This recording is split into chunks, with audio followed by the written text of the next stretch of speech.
नमस्कार मित्रांनो, लाडकी बहीण योजनेची ई-के-वाय-सी सुरू झालेली आहे. परंतु भरपूर जणांना भरपूर असे प्रॉब्लेम येत आहेत. त्यामधील मुख्य प्रॉब्लेम म्हणजे अनेबल टू सेंड ओ-टी-पी. तर भरपूर लोकांना या योजनेमध्ये ई-के-वाय-सी करत असताना ओ-टी-पी हा ऑप्शन येतच नाही किंवा अनेबल टू सेंड ओ-टी-पी अशा प्रकारे ते दाखवत आहे. तर त्यावरील नेमके सोल्युशन काय आहे, ते मी आजच्या व्हिडिओमध्ये तुम्हाला सांगणार आहे. तर व्हिडिओ शेवटपर्यंत नक्की बघा. चॅनलवरती पहिल्यांदा आला असाल तर चॅनलला सबस्क्राईब नक्की करा. तर चला व्हिडिओला सुरुवात करूया.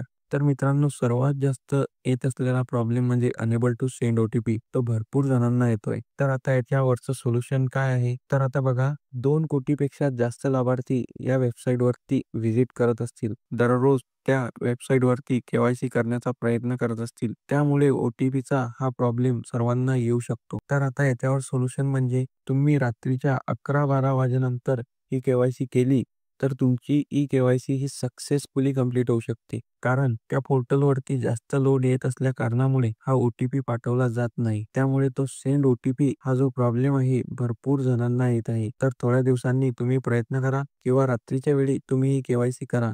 म्हणजे तुम्हाला अनेबल टू सेंड ओ-टी-पी हा प्रॉब्लेम येणार नाही. तर मित्रांनो, अशा प्रकारे ही माहिती होती. माहिती आवडली असेल तर व्हिडिओला लाईक करा. जास्तीत जास्त लोकांपर्यंत व्हिडिओ शेअर करा, जेणेकरून सर्वांना या प्रॉब्लेमवरचं सोल्युशन नक्की भेटेल. धन्यवाद.